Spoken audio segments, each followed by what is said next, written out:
말씀 한 권을 함께 따라가 보겠습니다.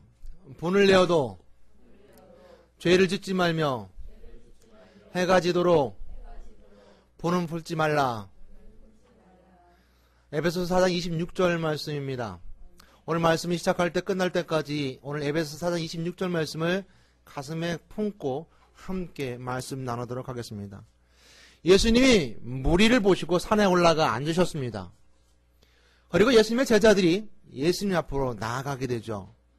그리고 예수님께서 입을 열어 가르치실 때 그 가르침을 받는 장면, 오늘 마태복음 5장 말씀 산상수훈의 장면입니다. 마태복음 5장 산상수훈 장면 중에 오늘 특별히 형제에 대해서 말씀해 주고 계십니다. 오늘 예수님께서 산에 올라 앉으시고 제자들이 그 앞에로 나아갔던 것처럼 우리 모두가 예수님의 가르침 앞으로 나아가기 원합니다. 그것이 오늘 말씀 앞에 나오는 자들의 모습일 겁니다. 추석에 부모님을 만나고 형제와 자매를 만나게 됩니다. 또 고향의 친척과 친구들을 만나게 되죠. 핵가족화 시대에 부모 형제와 자녀들이 함께 만나고 한 상에 둘러앉아서 음식을 먹기도 힘든 것이 현실입니다. 요즘 추석이 되어도 한 가족이 모이기 더 힘들다고 합니다. 오늘 보니까 다 모이셨는데요. 그만큼 이 시대는 우리가 생각하는 이상으로 많이 변화된 세대이고 이전 세대 같지가 않습니다.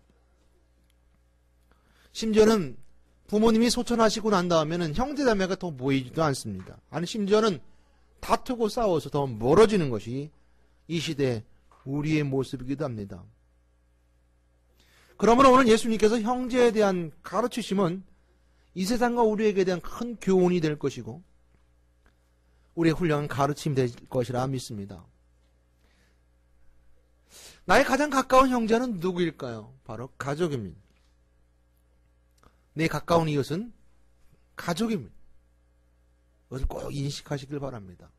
왜 꼭 인식해야 되느냐라는 것은 그것은 요즘 같은 세상에 피를 나는 형제도 또 낳아준 부모이지만 남남처럼 되어져 가는 것이 오늘날 이 시대이기 때문에 그렇습니다. 점점 더 멀어지고 다투고 실제적으로요. 형제끼리 다투고 갈라지고서는 더 만나기 힘듭니다. 차라리 남남이 서로가 갈라졌다가 만나기는 더 쉬울지도 몰라요. 더 감정의 골이 깊어서 나눠질 수도 있습니다.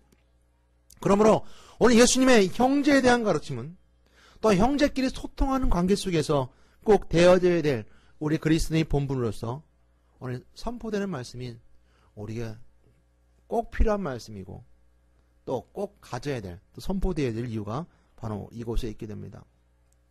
오늘 본문에서 우리에게 형제 사랑에 대해 말씀해주고 계시는데 살인한 사람이 법정에서 심판을 받듯이 형제를 노하게 한 사람도 살인한 자처럼 심판을 받게 된다는 말씀입니다. 그러므로 형제를 노하게 하는 사람은 살인자와 같다는 것이죠. 옛 사람에게 말한 바 살인치 말라. 누구든지 살인하면 심판을 받게 되리라 하는 것을 너희가 들었거니와. 그 말씀은 율법 말씀에 보게 되면 예수님 말씀이 그거거든요. 율법 말씀에 보게 되면 살인한 자는 심판을 받게 된다. 너희가 들었지 않겠느냐. 그런데 나는 너에게 이르노니 라고 말씀하고 있습니다. 나는 너에게 이르노니 형제에게 노하는 자마다 심판을 받게 되고 형제에 대하여 나가라는 자는 공회에 잡혀가게 되고 미련한 놈이라 하는 자는 어떻게 된다 했습니까? 지옥불에 들어가게 되리라. 이렇게 말씀해 주고 있습니다. 왜 예수님께서는 이처럼 강하게 말씀하고 계실까요? 그것은 율법은 육신적인 것을 말씀하고 계시다면 예수님은 육신적인 걸 넘어서 마음에 짓는 죄가 너희들 결국 살인죄보다 더 무섭다라는 것을 말씀해 주기 위해서 그 말씀을 더 강조해서 말씀해 주고 계십니다.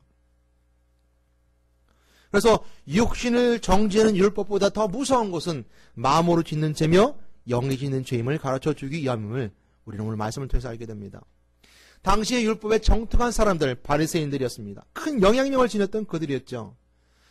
그들은 반대적으로 마음보다 영적인 세계보단 육신적인 것을 더 많이 지키고자 했던 사람들입니다. 율법을 더 많이 지키려고 했던 것이죠. 그들 마음속에 영적이지 못했고 그 마음에 선한 것이 없었기 때문에 예수 그리스도를 바로 알아보지도 못했고 또 그들의 마음은 어떻든 겉으로만 잘 보이면 된다라고 생각했던 사람들이 바로 바리새인들이 있죠. 그러기에 너희들은 옛말에 들어보면 살인자는 심판을 받게 되리라는 말씀 기억하지 않느냐? 너희들 마음에 짓는 것도 그처럼 살인자와 마찬가지다라고 지적해주고 있는 말씀입니다. 오늘날 우리 시대는 마찬가지입니다. 오늘 이 시대는 겉으로만 보여지는 모습으로 겉모습만으로 다 됐다고 생각하며 마음은 죄를 짓고 영이 죄를 짓는 것이 저와 여러분의 모습일지도 모릅니다. 그럴 때 예수님께서 우리가 말씀하시는 것은 바로 그겁니다.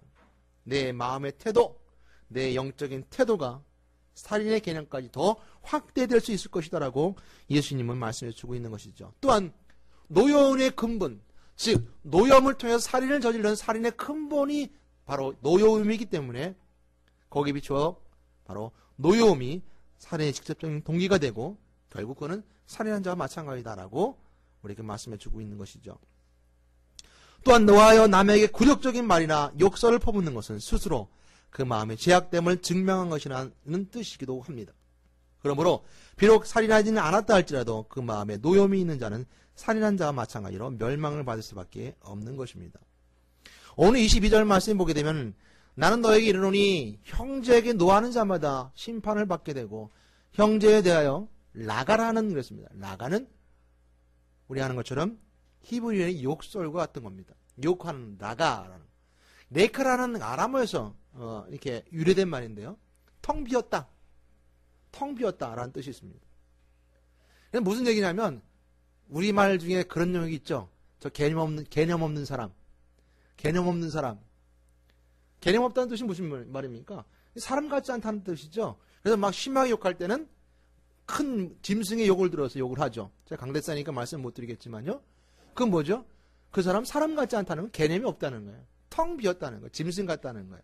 그래서 라가란 말은 텅 비었다. 개념이 없다. 아무 생각이 없다. 이런 무가치하다라는 뜻이 담겨져 있습니다. 그래서 라가라는 말은 도덕적인 욕설이죠. 그래서 도덕적인 욕설인 반면에 또한 여기 한 말씀 중에 참 재미있는 말씀은 미련한 놈이라는 자는 지옥불에 들어간다고 했습니다. 미련한 놈. 이거 말 잘 쓰죠. 저 미련한 놈. 집에서 여러분 미련한 놈이라는 말 혹시 쓰십니까? 저 미련한 놈. 큰 욕 같지는 않아요. 근데 이 미련한 놈이라는 말의 원어는 모레라는 언어에서 오게 됩니다. 이 모레라는 말은 헬라어지만 미련한 놈이라는 모레라는 언어에는 헬라어지만 히브리어 모레라는 것에 유래를 두고 나오게 되는데 그것은 반역하다라는 뜻이 있습니다. 반역하다. 그러니까 미련하다는 것은 우리가 생각하는 것처럼 좀 행동이 뜸하고 굼뜨고 조금 모자라고 이런 뜻이 아니라 반역하다. 하나님을 모르는 것만큼 미련한 게 어디 있습니까? 그런 뜻이에요. 그러니까 반역하다. 그러니까 이스라엘 백성들의 기본적인 개념 속에는 미련하다는 것은 하나님 속에 있었던 아담과 하와가 하나님 풍요로움 속에 있던 그들이 미련스럽게 쫓겨난 것처럼 이렇게 생각할 수 있는 것이죠. 그러니까 미련하다라는 것은 우리가 기본적인 생각이 아니라 반역하다. 하나님과 뜻과 반대된다. 그렇기 때문에 오늘 미련한 놈이라는 것은 뭐였어요? 지옥불에 들어가게 되리라라고 말씀해 주고 있습니다. 그런데 어떻게 보면 종교적 욕설입니다. 신앙의 욕설이죠. 오늘 세 가지 토대를 통해서 태도를 통해서 우리가 세 가지 것들을 말씀해 주고 있습니다. 형제에게 노하는 자에 대해서는 지방법원에서 심판을 받게 되고 그리고 그보다 심한 죄, 중한 죄를 범하는 자에게는 사내들인 공의의 처벌을 받게 된다. 그러나 미련한 놈이라고 욕하는 자는 영원한 멸망을 받아야 할 것이다.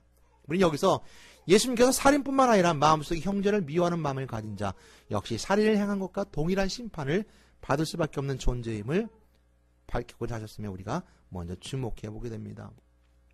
그러므로 예수님께서 교훈해 주는 메시지는 우리 마음속에 악의 뿌리처럼 자리 잡고 있는 마음속의 증오 타인에 대한 어떤 그 증오심을 사랑으로 바꾸라는 거예요. 그게 더 무섭다는 겁니다.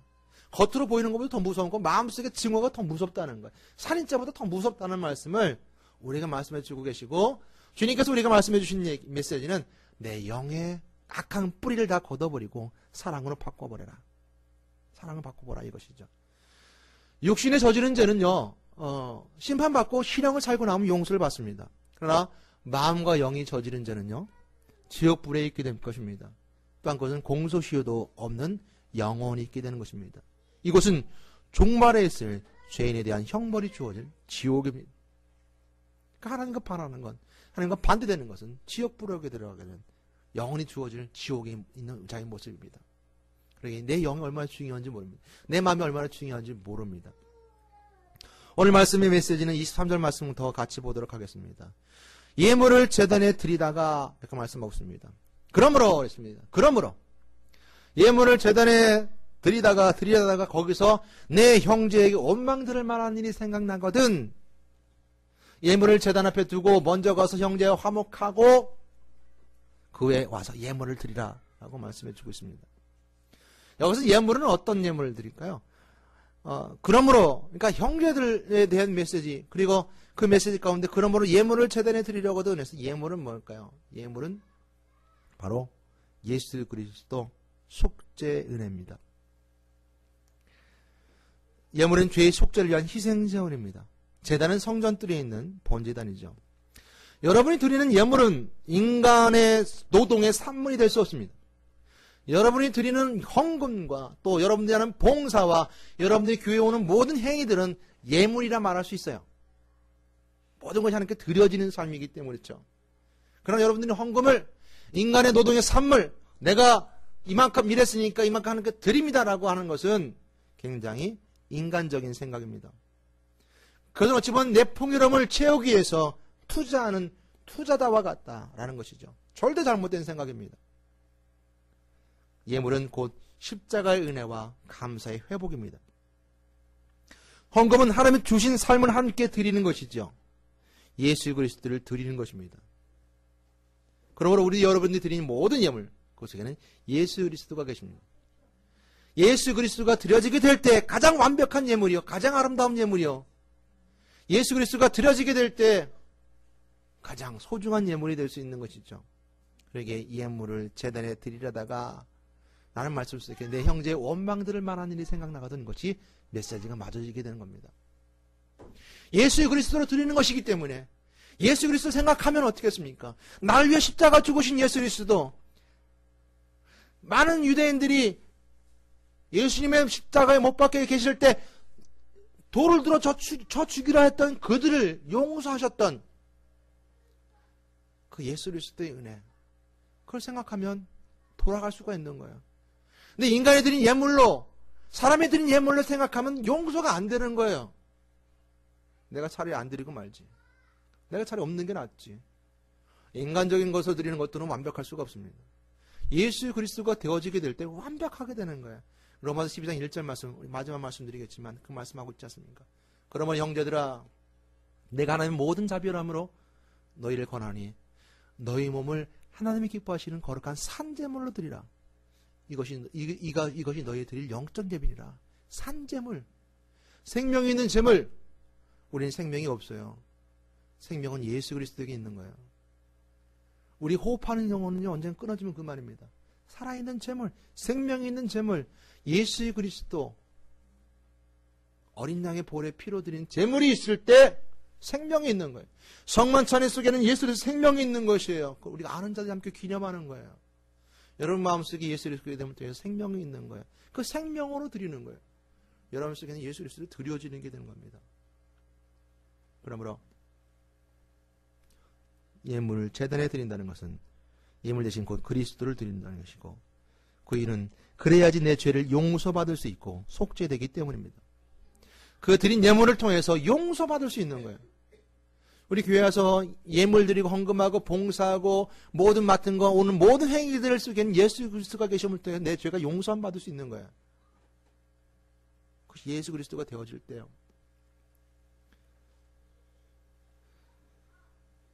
제단은 곧 예수 그리스도 십자가 보혈의 피를 믿고 하나님의 인간을 만나주시고 죄 용서함을 누리게 되는 장소입니다. 그러므로 예물을 제단에 드린다는 것은 물질을 드린다가 라는 것이 아니라 곧 예수 그리스도를 믿는 믿음으로 교회에 올 때에 예수 그리스도의 십자가 사랑에 위반된 것이 있다면 예수 그리스도의 마음을 가지고 와서 용서하고 회개하고 그리고 하나님 제단, 즉 예수 그리스도의 보혈의 피가 있는 제단 앞에 나와야 한다는 것입니다. 오늘날 여러분이 말씀을 듣고 말씀 앞에 나와서 성만찬에 동참하는 것이 예물을 제단에 드리는 행위입니다. 그러므로 물질로 봉사로 마음으로 드리는 모든 것이 예물이요 헌물이 됩니다. 그러므로 저는 여러분들께 다시 한번 말씀드리고 싶은 건 바로 겁니다. 에베소 4장 26절 말씀이죠. 다시 한번 하도록 하겠습니다. 분을 내어도 죄를 지지 말고 해가 지도록 분을 품지 말라. 이 말씀 항상 묵상하라는 겁니다. 항상 묵상하는 거예요. 내 안에 예수 그리스도를 통해서 묵상하는 거예요. 오늘 또 추석을 맞이해서 뭐 차량 때문에 스트레스 받을 수도 있고요. 형제도 오랜만에 만나서 스트레스 받을 수도 있습니다. 어떤 집에 가게 되면 정치 3파전이 나올 거예요. 종교 3파전이 나옵니다. 무슨 당. 또 어디 가면 무슨 교 해갖고 서로 다투고 싸우고 합니다. 다투지 마세요. 분을 내지 마세요. 해가 지도록 분을 품고 계시지 마세요. 병됩니다. 분 품지 말라는 거예요. 분을 내어도 죄를 짓지 말라는 겁니다. 용서해야 하고 용서받아야 할 형제는 누구일까요? 오늘 말씀 속에 있는 형제는 모든 친구와 이웃을 말합니다. 꼭 내 형제, 내 혈연 속에 있는 형제가 아닌 형제와 친구 모두를 우리는 여기서 형제라 말씀하고 있습니다. 그러나 예수님께서는 누가 나의 형제의 자매라고 했습니까? 마태복음 12장 50절 말씀에 보게 되면 누구든지 하늘에 계신 내 아버지의 뜻대로 하는 자가 내 형제여 자매여 어머니라 하셨더라 라고 말씀하고 계세요. 예수님께서 형제여 자매는 아버지의 뜻대로 하는 자, 아버지의 뜻대로 하는 신앙의 동역자들, 영적 교통하는 자, 영의 아버지 성령을 통해서 아버지가 가신 자. 우리나라는 다른 나라보다 다르게 혈통이나 학연이나 지연을 굉장히 중요시 여깁니다. 그러나 주님께서는 오늘 마태복음 12장 50절 말씀을 통하여서 새로운 인간관계 형성에 대해 제시해주고 있습니다. 예수님이 귀신 들렸다는 소리를 듣고 어머니와 제자들이 또 동생이 찾아왔습니다. 그런데 이 소식을 들은 예수님 말씀하시기를 마태복음 12장 50절 말씀 누가 나의 형제여 자매여 모친이냐 라고 말씀하십니다. 내 아버지 뜻대로 하는 자가 형제여 자매여 어머니다. 이것은 가정을 부정하신 말씀이 아닙니다. 우선입니다. 우선. 우리 혈연의 관계에 가정을 부정하는 것이 아니라 성령으로 맺어진 영적 가족이 먼저 우선시돼야 된다는 거예요. 그러므로 내 혈연의 가족과 형제 다 성령으로 하나 될 형제들이라는 것이죠. 우선 관계죠. 우리 혈연 관계는 나에 상관없이 주어지게 됩니다. 그러나 성령의 혈연 관계, 성령의 관계, 성령의 가족 관계를 통해서 그들도 우리에게 복음의 대상이 되고 예수 그리스도 안에서 한 부모 형제가 되어야 될 관계이기 때문에 우선적인 관계를 말씀하고 있는 것이죠. 그 창작 예화 중에 이런 예화가 있습니다. 왼쪽 발과 오른쪽 발이라는 창작 예화가 있는데요. 어느 날 어떤 사람이 시퍼런 톱을 들고서 왼쪽 발을 잡으려고 하고 있었습니다. 어떤 사람이 묻습니다. 왜 그 왼쪽 발을 자르려고 합니까? 깜짝 놀라서 말했어요. 그러자 그 사람 말합니다. 글쎄 이놈이 왼쪽 발이 길 가다가 오른쪽 발을 밟았는데 이게 한 번뿐이 아닙니다. 여러 번 그랬고 이제는 도저히 용서할 수 없습니다. 그래 내가 왼쪽 발을 자르려고 합니다. 우리 모두는요 오른쪽 발하고 칠하거든요 라고 말했습니다. 굉장히 단단히 미친 사람이죠. 우리는 왼쪽 발도 자신의 일부라는 걸 잃어버리고 살 때가 많습니다. 우리 형제 자매에게도 마찬가지죠. 내 일부 있고 내 형제 자매임에도 불구하고 우리는 모두 다 오른쪽 발하고 친해요 라고 말하면서 왼쪽 발을 잘라버리길 원합니다. 까맣게 잃어버리고 살죠. 오늘 때때로 이빨이 혀를 씹을 때가 있습니다. 그럴 때마다 우리는 이빨을 다 뽑아버리지는 않습니다. 참고 있는 다음에 다음부터 혀를 깨물지 말아야지 하는 생각을 갖고 집중하며 삶을 살아가야 되죠. 그렇게 쉽게 무시하지 않습니다. 그러므로 우리는 한 일체, 그리스도 안에서 한 형제의 자매요, 믿음의 사람일수록 더욱더 하나가 되어서 돕고 형제처럼 있어야 됩니다. 오늘 추석을 맞이해서 오늘 모인 여러분들도 마찬가지로 한 형제의 자매입니다. 그러므로 우리는 기회 있는 대로 모든 사람에게 착한 일을 하되 더욱 믿음의 가정에 할지니라. 갈라디아 6장 10절 말씀입니다. 그러나 형제의 화해 없이는 하나님도 화해하지 않으십니다. 형제의 화해가 있을 때 하나님과 화해해 주신다고 말씀해 주십니다. 마태복음 6장 15절 말씀에 보게 되면 너희가 사람의 잘못을 용서하지 아니하면 너희 아버지도 너희 잘못을 용서하지 않으리라. 마태복음 6장 15절 말씀입니다. 너희가 사람의 잘못을 용서하지 아니하면 너희 아버지도 너희의 잘못을 용서하지 않겠다라고 분명히 우리에게 말씀해 주고 계십니다. 그러므로 우리는 형제끼리 소위 모였을 때 용서할 수 있는 마음이 있고 또 화목할 수 있는 마음이 있어야 됩니다. 매년 설교 시간에 말씀드리지만 매년 TV 뉴스에 나오는 게 있어요. 그죠? 부모와 자식 간의 관계 속에서 형제들끼리 재산 때문에 다퉈서 문제시되는 얘기가 꼭 TV 뉴스에 나옵니다. 올해는 꼭 안 나왔으면 좋겠다라는 마음을 가지고 말하지만 말씀을 드리지만 꼭 그 시간에 나오더라고요. 그러므로 여러분 형제를 사랑하는 마음이 이 시대에 꼭 필요합니다. 형제를 사랑하십시오. 형제를 사랑하십시오. 한 예화를 여러분 말씀드리고 형제 사랑에 대해서 마무리 짓도록 하겠습니다. 제 켈리라는 한 신문기자가 소말리아 비극 속에 가서 봤습니다. 너무 잘하는 예화죠. 그러나 또 한 번 더 하도록 하겠습니다. 신문기자 취재하러 갔다가 그것은 경험담입니다. 소말리아 내전으로 어려운 거 있을 때 수도 모가디슈에서 이르게 되었습니다. 극심한 그 기근으로 또 내전으로 한 마을이 다 사라져 버렸고 그 마을에 도착했을 때 그 기자와 많은 사람들은 한 소년을 발견하게 됩니다. 소년 온몸에 벌레가 기어다니고 영양실조가 걸려서 배가 불룩하게 나온 소년이었습니다. 그 소년을 보고 같이 갔던 사진기자 하나가 과일 하나 줍니다. 사과 하나 줬지만 그걸 물을 수 있는 힘조차도 없었던 그 소년에게 반쪽을 따라 주게 되죠. 그런데 이 소년은 그 과일을 먹지 않고 자기 몸을 이끌고 도시 한가운데로 가게 됩니다. 거기 가보니 그 한 소년이 의식을 잃고 누워 있었습니다. 그것은 그 소년의 동생이었죠. 그리고 자기가 사과를 씹어 그 소년에게 주게 됩니다. 그 동생에게 주게 됩니다. 그리고 그 동생이 씹을 수 있도록 입을 벌렸다 오므렸다 하게 되죠. 이런 이 실화는 그 기자를 통해서 전 세계에 알려지게 되고 많은 사람들 마음속에 울림을 줬습니다. 근데 저는 여러분들 한 번 더 말씀드리고 싶은 것은 여러분이 바로 이 실화 속의 주인공이라는 겁니다. 여러분들이 가족을 위해서 헌신했고 형제를 위해서 헌신했던 모습들이 바로 여러분들의 모습이었습니다. 6.25를 지나고 산업의 어려움 속에서 경제적 어려움 속에서도 일을 하지 않으면 안 될 수 없는 상황 속에서 동생들을 먹여 살리기 위해서 형제들을 함께 하기 위해서 자기 한 명 희생하면서 공부하지 않고 일하면서 먹였던 이 시대가 바로 우리 대한민국의 시대가 있었던 실화 속의 모습이라는 겁니다. 그때는 형제를 사랑했습니다. 이유가 없었습니다. 그냥 형제였기 때문에 가족이었기 때문에 사랑했었습니다. 우리는 그처럼 이 형제의 사랑의 모습이 우리에도 담겨져 있습니다. 여러분 그에 와서 예물을 드리라고 합니다. 형제와 화목하고 옵니다. 화목! 형제와 화목하라는 겁니다. 용서로 끝나는 것이 아니에요. 나 너 용서할게 끝나라고 한 것이 아니었습니다. 화목이었습니다. 형제와 화목하고 그에 와서 예물을 드리라. 여러분 참 예물은 바로 거룩한 산제물입니다. 로마서 12장 1절 말씀처럼 그러므로 형제들아 내가 하나님의 모든 자비하심으로 너희를 권하노니 너희 몸을 하나님 기뻐하신 거룩한 산제물로 드리라. 이는 너희들 영적 예배리라. 그 산제물 예수 그리스도가 바로 참 제물입니다. 참 제물은 생명 있는 제물이요 그 생명은 그리스도이십니다. 빛 대신 그리스도를 드리는 예배는 영적 예배입니다. 제자를 불러놓고 선생님이 말했습니다. 밤이 어둠이 지나고 새날이 오는 것을 어떻게 알 수 있는가? 라고 한 제자가 대답했습니다.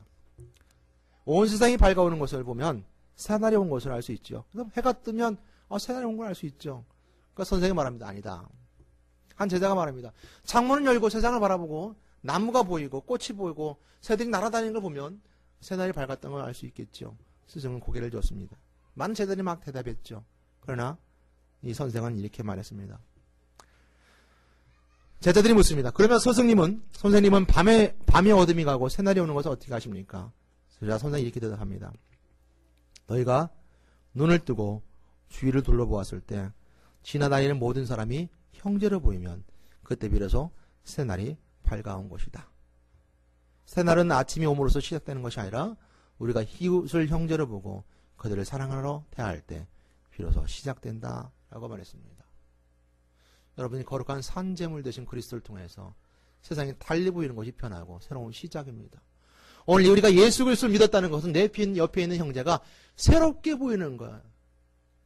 옆에 있는 사람이 사랑스럽게 보이는 거야. 이것이 거룩한 산재물을 가진 여러분들의 모습입니다. 그것이 바로 크리스찬들이 가지고 있는 은혜입니다. 거룩한 산재물 되신 예수 그리스도를 통해서 영적 예배가 되고 내 영의 새로운 세상을 보고 경험하면서 옆에 사람이 형제를 보이게 되어 오늘도 새롭게 살아가시는 여러분 되시기를 예수 그리스도의 이름으로 권면하며 축원합니다.